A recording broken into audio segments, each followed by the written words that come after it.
नमस्कार दोस्तों, स्वागत है आप सभी का आपके अपने YouTube channel Shyam class study में। साथियों, आज के इस वीडियो में यूपी पुलिस परीक्षा 2023 में पूछे जाने वाले हिंदी के 37 अति महत्वपूर्ण प्रश्नों का प्रैक्टिस सेट लेकर के आया हूं, जो आने वाली यूपी पुलिस परीक्षा 2023 के लिए अत्यंत महत्वपूर्ण प्रैक्टिस सेट। आज के प्रैक्टिस सेट में 37 प्रश्न देखने को मिलेंगे। 37 प्रश्न में से आप कितने प्रश्न सही कर पाते हैं, ये आपको कमेंट बॉक्स में बताना है। प्रैक्टिस सेट पसंद आता है तो वीडियो को आप लाइक कर दीजिएगा। चैनल को आपने अभी तक सब्सक्राइब नहीं किया हो तो चैनल को आप जरूर सब्सक्राइब कर लीजिएगा। आज के प्रैक्टिस सेट में 37 में से आपको हर हाल में 25+ तो स्कोर करना ही। अगर इससे कम स्कोर कर पा रहे हैं तो अभी आपकी तैयारी सही नहीं चल रही। अभी आपको और ज़्यादा प्रैक्टिस सेट लगाने की ज़रूरत है। तो प्रैक्टिस सेट लगातार लगाते रहिए और अपनी तैयारी को चेक करते रहिए कि आपकी तैयारी कैसी चल रही है।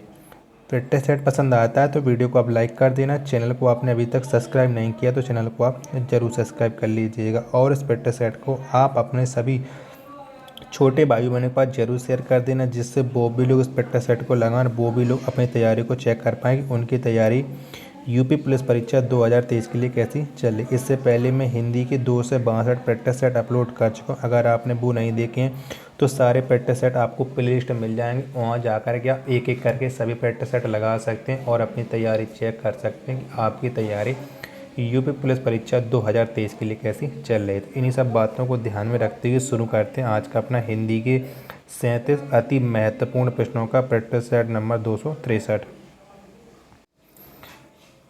तो पहला प्रश्न है आपकी स्क्रीन पर कि आपका भविष्य उज्जवल हो, अर्थ की दृष्टि से वाक्य के भेद बताइए। तो कैसा वाक्य है ये आपको बताना है। तो यहाँ पर आप देख लीजिए, उज्जवल की जो वर्तनी है भी अशुद्ध लिखी गई, तो आपको बताना है कि उज्जवल की वर्तनी शुद्ध कैसे लिखी जाती है। कमेंट बॉक्स में ज़रूर बताना है। तो ये जो वाक्य है ये इच्छावाचक वाक्य। कैसा, ये इच्छावाचक वाक्य है कि आपका भविष्य उज्जवल हो। ऑप्शन नंबर सी इसका राइट आंसर हो जाएगा। निम्न में कौन सा वाक्य कृतवाच्य है? तो बताइए इनमें से कौन सा वाक्य है जो कृतवाच्य है, तो कौन सा है? तो इनमें से चारों विकल्प आप पढ़ लीजिएगा और बताइएगा। तो अध्यापक ने विद्यार्थियों को पाठ पढ़ाया। कौन? अध्यापक ने विद्यार्थियों को पाठ पढ़ाया, ये कृतवाच्य है। ऑप्शन नंबर बी इसका राइट आंसर हो जाएगा। अगला प्रश्न है आपके सामने कि ला और सा का उच्चारण किस स्थान से होता है? तो किस स्थान से होता है ला और सा का उच्चारण स्थान, ये आपको बताना है। तो इनका उच्चारण स्थान है दंता है। कौन सा? दंता है इनका उच्चारण स्थान। ऑप्शन नंबर बी इसका राइट आंसर हो जाएगा। दिए गए विकल्पों में से रिक्त स्थान के लिए सही विकल्प बताइए। आदि कवि डॉट डॉट ने संस्कृत में रामायण की रचना की है। तो किसने की है संस्कृत में रामायण की रचना? तो ये की है आदि कवि वाल्मीकि ने संस्कृत में रामायण की रचना की है। तो ऑप्शन नंबर ए इसका राइट आंसर हो जाएगा। रिक्त स्थान की जगह पे आ जाएगा वाल्मीकि। अगला प्रश्न है पांचवा आपकी स्वरों का उच्चारण है। तो कौन सा है स्वरों का उच्चारण, ये आपको बताना है कि बिना किसी की सहायता से होता है। क्या? स्वरों का उच्चारण बिना किसी की सहायता से होता है। ऑप्शन नंबर डी इसका राइट आंसर हो जाएगा। अगला प्रश्न है आपके सामने कि जिस भाषा का अनुवाद किया जाता है उसे कहते हैं। तो उसे कहते हैं, उसे क्या कहते हैं कि जिस भाषा का अनुवाद किया जाता है तो उसे हम कहते हैं स्रोत भाषा। क्या? स्रोत भाषा कहते हैं। ऑप्शन नंबर ए इसका राइट आंसर हो जाएगा। अगला प्रश्न है आपके सामने कि दिए गए विकल्पों से गए रिक्त स्थान के लिए मुहावरे का प्रयोग कीजिए। तो बताइएगा यहाँ पर कौन सा रिक्त स्थान पूर्ति करेगा और मुहावरे का अर्थ। तो पुलिस को देखकर चोर डॉट डॉट हो गए, तो क्या हो गए? पुलिस को देख कर के चोर। तो पुलिस को देखकर चोर 9 2 11 हो गए। ऑप्शन नंबर ई इसका राइट आंसर हो जाएगा। अगला प्रश्न है आपके सामने कि निम्नलिखित शब्दों में कौन सा शब्द सूर का पर्यायवाची नहीं है? तो इनमें से 3 वो शब्द हैं जो सूर के पर्यायवाची हैं, जबकि जो चौथा शब्द है वो सूर का पर्यायवाची नहीं है। तो सुधाकर। कौन? सुधाकर ये सूर का पर्यायवाची नहीं है। ऑप्शन नंबर सी इसका राइट आंसर हो जाएगा।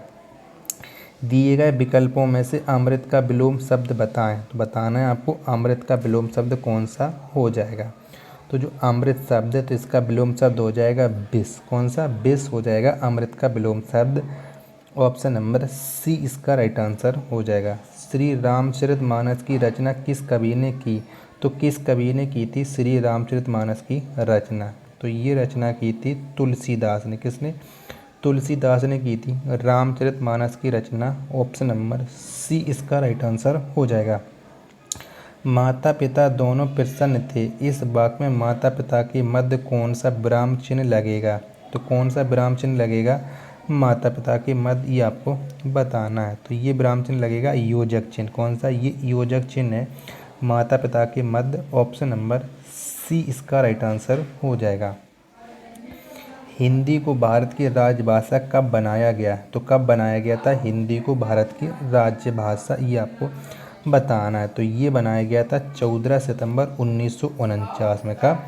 14 सितंबर 1949 में हिंदी को भारत की राजभाषा। ऑप्शन नंबर सी इसका राइट आंसर हो जाएगा। निम्नलिखित शब्दों में कौन सा शब्द समुद्र का पर्यायवाची है? तो बताना है आपको इनमें से कौन सा एक वो शब्द है जो समुद्र का पर्यायवाची है। तो कौन सा है? तो जो रत्नाकर। कौन सा? रत्नाकर ये समुद्र का पर्यायवाची है। ऑप्शन नंबर ए इसका राइट आंसर हो जाएगा। अगला प्रश्न है आपके सामने कि संधि के कितने भेद होते हैं? तो कितने भेद होते हैं संधि के, ये आपको बताना है। तो संधि के भेद होते हैं 3। कितने? 3 होते हैं। ऑप्शन नंबर सी इसका राइट आंसर हो जाएगा। अगला प्रश्न है आपके सामने कि प्रतिध्वनि में कौन सा उपसर्ग है? तो कौन सा उपसर्ग है प्रतिध्वनि में? तो प्रतिध्वनि में उपसर्ग है प्रति। कौन सा? प्रति है। ऑप्शन नंबर ए इसका राइट आंसर हो जाएगा।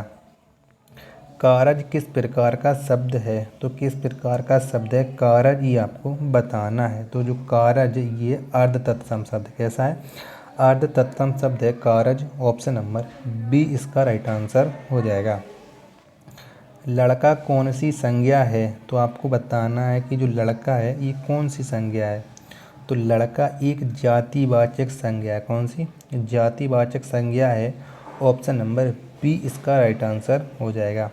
प्रयोग के आधार पर शब्द कितने प्रकार के होते हैं? तो कितने प्रकार के होते हैं प्रयोग के आधार पर शब्द? तो ये होते हैं 2 प्रकार। कितने? 2 प्रकार के होते हैं शब्द। ऑप्शन नंबर ए इसका राइट आंसर हो जाएगा। अधिसूचना प्रकाशित होती है तो किसके रूप में या किस में प्रकाशित होती है अधिसूचना, ये आपको बताना है। तो जो अधिसूचना ये प्रकाशित होती है सरकारी गजट में। किस में? सरकारी गजट में। ऑप्शन नंबर ए इसका राइट आंसर हो जाएगा। अगला प्रश्न है आपके सामने कि निम्नलिखित विकल्पों में से कौन सा शब्द सरल शब्द का विलोम शब्द नहीं है? तो इनमें से कौन सा है जो सरल का विलोम शब्द नहीं है? सरल का विलोम शब्द निरर्थक। कौन? निरर्थक है, ये सरल का विलोम शब्द नहीं है। ऑप्शन नंबर डी इसका राइट आंसर हो जाएगा। रचना के आधार पर वाक्य कितने प्रकार के होते हैं? तो कितने प्रकार के होते हैं वाक्य रचना के आधार पर? तो ये होते हैं 3 प्रकार के। कितने? 3 प्रकार के होते हैं रचना के आधार पर वाक्य। ऑप्शन नंबर बी इसका राइट आंसर हो जाएगा। संक्षेपण मूल पाठ से कितने कम शब्दों में लिखना चाहिए? तो कितने कम शब्दों में लिखना चाहिए? तो ये 1/3 शब्दों में लिखना चाहिए। ऑप्शन नंबर बी इसका राइट आंसर हो जाएगा। जो शब्द पूर्वोपर संबंध से किसी भी संज्ञा के बदले आता है उसको क्या कहते हैं? तो उसको क्या कहते हैं ये आपको बताना है। तो उसको हम कहते हैं सर्वनाम। क्या? सर्वनाम कहते हैं। ऑप्शन नंबर ए इसका राइट आंसर हो जाएगा। अगला प्रश्न है आपके सामने कि श्रृंगार रस का स्थायी भाव क्या है? तो क्या है श्रृंगार रस का स्थायी भाव? तो श्रृंगार रस का स्थायी भाव होता है रति। कौन सा? रति। ऑप्शन नंबर ए इसका राइट आंसर हो जाएगा। किस वाक्य में संबंध बोधक अव्यय का प्रयोग हुआ है? तो कौन से वाक्य में हुआ है संबंध बोधक अव्यय का प्रयोग? तो ये हुआ है मैं काम के पीछे आया था। क्या? मैं काम के पीछे आया था, इसमें संबंध बोधक अव्यय का प्रयोग हुआ है। ऑप्शन नंबर डी इसका राइट आंसर हो जाएगा। माता पिता द्वारा पुत्र को लिखे गए पत्र में माता पिता द्वारा क्या अभिवादन किया जाना चाहिए? तो कौन सा अभिवादन किया जाना चाहिए? तो ये किया जाना चाहिए शुभ आशीर्वाद। कौन सा? शुभ आशीर्वाद। ऑप्शन नंबर ए इसका राइट आंसर हो जाएगा। शुद्ध वाक्य बताएं। तो आपको बताना है कि इनमें से कौन सा वो वाक्य है जो शुद्ध लिखा गया है क्वेश्चन नंबर 31 में। तो इसमें शुद्ध है, अरब के 10 यात्री भारत आए। क्या? अरब के 10 यात्री भारत आए। ऑप्शन नंबर सी इसका राइट आंसर हो जाएगा। अगला प्रश्न है आपके सामने कि निम्नलिखित शब्दों में से कौन सा शब्द पुल्लिंग है। तो आपको बताना है कि इनमें से कौन सा जो शब्द है जो पुल्लिंग है। तो अच्छा और अच्छी लगाने से स्त्रीलिंग और पुल्लिंग का पता चल जाता है। तो अच्छा संकल्प है, ये पुल्लिंग शब्द है। ऑप्शन नंबर ए इसका राइट आंसर हो जाएगा। अगला आपके सामने कि निम्नलिखित में से किस शब्द में स्वर व्यंजन संबंधी अशुद्धि नहीं है। तो कौन से शब्द में स्वर व्यंजन संबंधी अशुद्धि नहीं है। तो ये अशुद्धि ऊर्जस्वी में नहीं है। तो ऑप्शन नंबर सी इसका राइट आंसर हो जाएगा। थोड़ा बिलर है, प्रश्न स्कैन करने के टाइम हो गया, उसके लिए माफ़ी चाहता हूँ। कि रूप के अनुसार क्रिया विशेषण कितने प्रकार के होते हैं। तो कितने प्रकार के होते हैं रूप के अनुसार क्रिया विशेषण। तो ये होते हैं 3 प्रकार। कितने? 3 प्रकार के होते हैं। ऑप्शन नंबर सी इसका राइट आंसर हो जाएगा। अर्थ के अनुसार क्रिया विशेषण कितने प्रकार के होते हैं। तो अर्थ के आधार पर कितने प्रकार के होते हैं क्रिया विशेषण। तो ये होते हैं 4 प्रकार के। ऑप्शन नंबर डी इसका राइट आंसर हो जाएगा। अगला प्रश्न है आपके सामने कि अंश अंश शब्द युग्म का सही अर्थ है। तो इसका सही अर्थ क्या हो जाएगा, ये आपको बताना है। तो जो आगे वाला अंश है ये, इसका अर्थ होता है हिस्सा, जबकि इस वाले अंश का अर्थ होता है कंधा। तो हिस्सा कंधा, ऑप्शन नंबर बी इसका राइट आंसर हो जाएगा। अगला प्रश्न है आपके सामने गोदान का लेखक कौन है। तो कौन है गोदान के लेखक। तो इसके लेखक हैं मुंशी प्रेमचंद। कौन? प्रेमचंद हैं गोदान के लेखक। ऑप्शन नंबर ए इसका राइट आंसर हो जाएगा। बुंदेली का क्षेत्र है तो कौन सा है बुंदेली का क्षेत्र, ये आपको बताना है। तो जो बुंदेली का क्षेत्र है ये है झांसी, जालौन, दतिया, ये बुंदेली का क्षेत्र है। ऑप्शन नंबर बी इसका राइट आंसर हो जाएगा।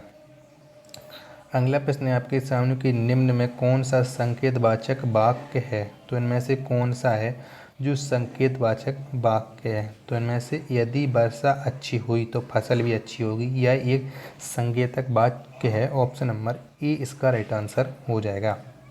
हिंदी का प्रथम समाचार पत्र 1826 ईस्वी में कहाँ से प्रकाशित हुआ था। तो कहाँ से प्रकाशित हुआ था हिंदी का प्रथम समाचार पत्र। तो ये प्रकाशित हुआ था कलकत्ता से 1826 में। ऑप्शन नंबर सी इसका राइट आंसर हो जाएगा।